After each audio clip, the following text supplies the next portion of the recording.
श्री कल्याण काले हैं? Yes. Mic चलो। अध्यक्ष महोदय, मैं हमारे जो मंत्री जी है सम्माननीय पीयूष गोयल साहब ने जो बॉयलर के बारे में कानून का बदलाव लाने का बिल हमारे सामने पेश किया है, वो बिल पे आपने मुझे बात करने का मौका दिया। मैं सबसे पहले आपका आभारी हूं और हमारे नेता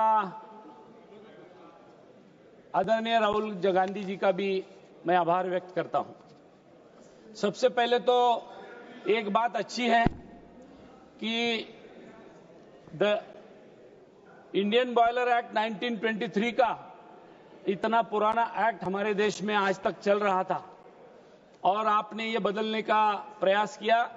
मैं पहले तो आपको धन्यवाद भी दूंगा, लेकिन वो धन्यवाद देते देते उसके अंदर जो कमियां हैं उसके बारे में मैं आपके सामने कुछ बात बताना चाहूंगा।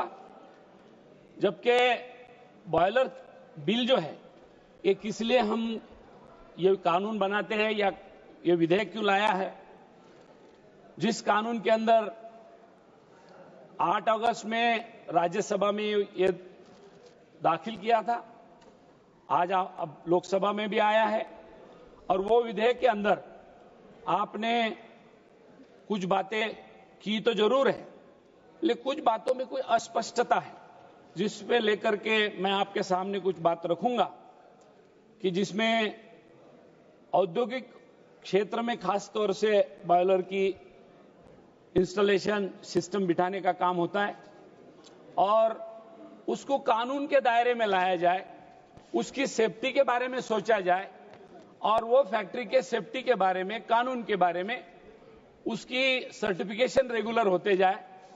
इसलिए उसका रिन्यूअल होता है क्या, वो रिन्यूअल होने वाला है क्या, कितने दिन में होने वाला है, इसकी कुछ अस्पष्टता इस मुद्दे में है। मैं जरूर आपको आगे के उस मुद्दे के बारे में आगे बताना चाहूंगा। जो मुद्दे हैं सुरक्षा के लेकर के कुछ अस्पष्टता मैं आपके सामने उस कानून में बताना चाहूंगा।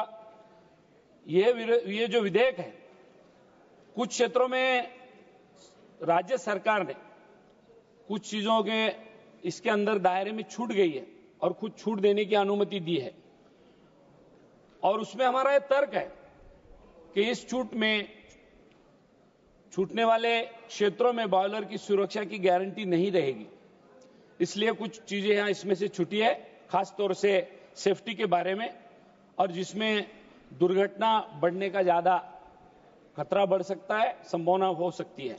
इसलिए मैं आपको ये सेफ्टी के बारे में एक बात बताना चाहूंगा। दूसरी बात यह है कि छोटे छोटे जो इंडस्ट्रीज है या उद्योग है, वो छोटे उद्योगों पे भी ज्यादा बोझ आपने इस बिल में डाला है। अब जैसे नए सर्टिफिकेशन लेने की जब जरूरत पड़ेगी, नया सर्टिफिकेशन जब हम लेने को जाएंगे, रिन्यूअल करने को जब जाएंगे, तो बॉयलर की मरम्मत करने के लिए योग्य व्यक्ति की आवश्यकता है। तो छोटे छोटे जो एमएसएमई जैसे छोटे छोटे उद्योग है, वो आदमी कहां से एक बॉयलर अटेंडेंट हमेशा के लिए अटेंडेंट रखना बात अलग है, मरम्मत करने के लिए भी आदमी रखेगा तो वो कब से कैसा रख सकता है। इसलिए वो छोटे उद्योगों पे इसका बोझा पड़ने वाला है, उसका अतिरिक्त खर्च है, प्रशासनिक परेशानी बढ़ रही है और कुछ कहां ऐसा भी कहा जाता है इज ऑफ डूइंग बिजनेस के उद्देश्य के ये खिलाफ भी है। इसलिए मैं मंत्री जी से दूसरी बात और तीसरी बात ये रखूंगा पर्यावरण के बारे में। उसके बारे में इसमें बहुत बड़ी मुझे चिंता लग रही है कि पर्यावरण के बारे में आपने इसके अंदर बॉयलर से निकलने वाला जो उत्सर्जन है, जो प्रदूषण होने वाला है, उसके बारे में नियंत्रित करने के लिए कोई पर्याप्त प्रावधान आपने उसमें नहीं रखा है। इसलिए पोल्यूशन के बारे में मैं आपसे कहूंगा कि औद्योगिक बॉयलर औद्योगिक बॉयलर से जो होने वाला प्रदूषण है एक बड़ा मुद्दा है और इसकी अनदेखी आलोचना इस बिल के अंदर हुई है। इसलिए मैं आपसे बार बार ये विनंती करूंगा, कुछ बातें इसमें करने की आवश्यकता है। जैसे हम जुडिशियल बारे में सोचेंगे कि जुडिशरी के बारे में न्यायिक चुनौती क्या है, उसमें क्या कमी रखी है। इस विधेयक में केंद्र या राज्य सरकार ने नियुक्त किए वाला जो इंस्पेक्टर होगा, जो बाबू होगा, जो निरीक्षक होगा, उसके फैसले के सामने अदालत में चुनौती दी। अब पहले हमारी जो छोटे छोटे इंडस्ट्री थी, वो इंडस्ट्री में हम डिस्ट्रिक्ट मैजिस्ट्रेट के पास भी जाकर के उसकी चुनौती देते थे, अपील अथॉरिटी के पास, अपीलिंग अथॉरिटी के पास जाते थे। अब आपने उसमें कर दिया है, हाई कोर्ट के सिवा आप कहीं भी अपील नहीं कर पाएंगे। इसलिए मैं आपसे ये फिर एक बार गुजारिश करूंगा, आपसे विनती करूंगा, ये जो न्यायिक चुनौती इस बिल के अंदर अधूरी रही है, उसके बारे में भी आपने सोचने की जरूरत है। ये भी मैं आपसे इस बिल के बारे में कहूंगा। रही बात हमारे जो निरीक्षक आने वाले हैं, उसको अनगिनत अधिकार दे के रखे हैं। अब ये इंस्पेक्टर आएगा और आने के बाद वो परिसर में कब आने वाला है उसको कोई पता नहीं, वो अधिकार दे दिया गया। लेकिन इसके लिए कोई सुरक्षा का उपाय, वो आएगा, उसके लिए सेफगार्ड क्या है, वो लाने वाला है या नहीं है, इसके वो अधिकारी उसका अधिकारों का दुरुपयोग करने का आशंका इसमें जताई, उसके त्रुटियां वो दूर करने की जरूरत इस बिल के अंदर है। उसके साथ साथ समय सीमा का भी अभाव है। जो सीमा हमें उसमें समय की सीमा दी है, बॉयलर की जांच, बदलाव, मरम्मत, उसकी मंजूरी, एक विधेयक में कोई निश्चित सीमा समय तय किया गया नहीं। इस प्रक्रिया में देरी हो सकती है और कभी कभी कोई फैक्ट्री वाले जो मरम्मत करने का जो पीरियड दिया गया है, 1 साल में करनी चाहिए, 6 महीने में करनी चाहिए, कौन सी इंडस्ट्री को क्या करना चाहिए।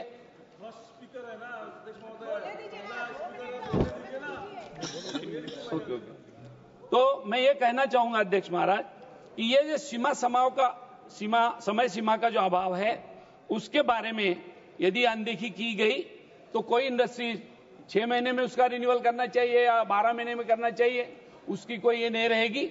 इसलिए मैं वो भी त्रुटियां इसके अंदर है, वो मंत्री जी से बताना चाहूंगा। दूसरे साथ साथ कुछ राज्यों ने क्या किया है, सेल्फ रिन्यूअल का, एक सेल्फ सर्टिफिकेशन का एक हमारे प्रावधान अपने अपने राज्यों में दिया गया है, वो अनुमति दी है। लेकिन इस विधेयक के अंदर उसको बढ़ावा नहीं दिया। सारे प्रशासनिक अधिकार प्रक्रिया आसान होने के बजाय जटिल हो रही है। इसलिए मैं आपसे ये भी बात कहूंगा कि यदि वो प्रावधान रखा जाए कि वो सेल्फ सर्टिफिकेशन भी किया जाए, वो यदि हो जाता है और जस्ट उसकी एक विजिट हो जाए हमारे बाबू की या इंस्पेक्टर की, तो हमारा काम आसान हो जाएगा। उसके साथ साथ मैं ये भी कहूंगा कि सुरक्षा प्रावधानों की भी कुछ अपर्याप्त उस बिल में लग रहा है। विधेयक में बॉयलर के अंदर काम करने वाले लोगों के सुरक्षा के बारे में जो प्रावधान चाहिए, इसीलिए बिल है, लेकिन इन्हें कैसा लागू किया जाए इसके बारे में कोई स्पष्टता है, कोई स्पष्टता नहीं है। इसलिए उदाहरण के लिए मैं योग्य और सक्षम व्यक्ति की परिभाषा और उनके परीक्षण का विवरण नहीं है। कौन सा आदमी रहेगा, क्या टैलेंट उसका रहेगा, क्या वो लिखाई पढ़ाई करके आने वाला रहेगा, उसके बारे में कोई प्रावधान करके रखा नहीं है। ये भी एक बात है। उसके साथ साथ क्षेत्रीय विविधता पर ध्यान नहीं दिया है। जैसे भारत में अलग अलग क्षेत्र में जलवायु है, औद्योगिक जरूरतें हैं, संसाधन है, अलग अलग जगह ये विधेयक इन विविधताओं के ध्यान में नहीं रखता है। ये कुछ जगहों पर अव्यवहारिक हो सकता है। कोई जगह जैसे हमारे महाराष्ट्र में शुगर फैक्ट्री है, उसके अंदर अलग चीज है। ऐसे कुछ अलग अलग इंडस्ट्री के अंदर अलग अलग कुछ कानून उसके अंदर आने चाहिए थे, वो उसमें नहीं है।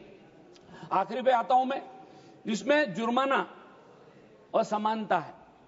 जुर्माना जब कोई एखादा इंडस्ट्रियलिस्ट उसके अंदर रिन्यूअल करते समय या फैक्ट्री एक्सीडेंट में कुछ आरोपी या दोषी पाया गया, तो उसके बाद भी उसको क्या जुर्माना लगाना चाहिए। अगर कोई छोटी गलती हो, एमएसएमई का यूनिट हो और वो यूनिट के अंदर, तो छोटा जुर्माना लगाने का उसमें प्रावधान नहीं। सख्त से सख्त, बड़ा से बड़ा जुर्माना। कोई करोड़पति फैक्ट्री वाला हो उसको भी उतना ही जुर्माना, और छोटा एमएसएमई वाला भी उसको भी उतना ही जुर्माना। ये भी उसके अंदर उसका कोई प्रावधान किया गया नहीं है। ये अन्यायकारक हो सकता है। इसलिए उसके अंदर जुर्माने के बारे में भी उस कानून में स्वीकार्यता कम लग रही है उसमें बताना, वो बड़ा अमेंडमेंट करना जरूरी है। अब उसके साथ साथ मैं एक बात और जाते जाते कहूंगा अध्यक्ष महोदय, बॉयलर बिल 2025 अगर औद्योगिक बॉयलर से संबंधित है तो इसे छोटे उद्योग, पर्यावरणवादी और श्रमिकों के विरोध का सामना करना पड़ सकता है।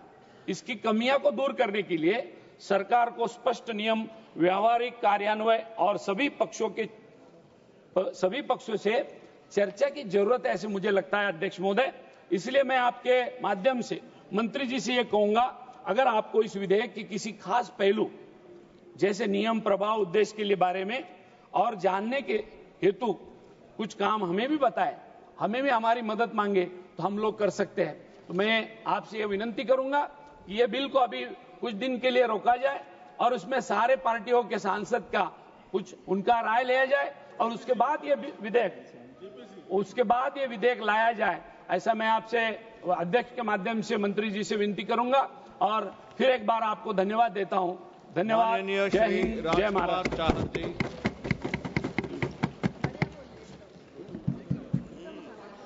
बहुत बहुत धन्यवाद माननीय अध्यक्ष जी।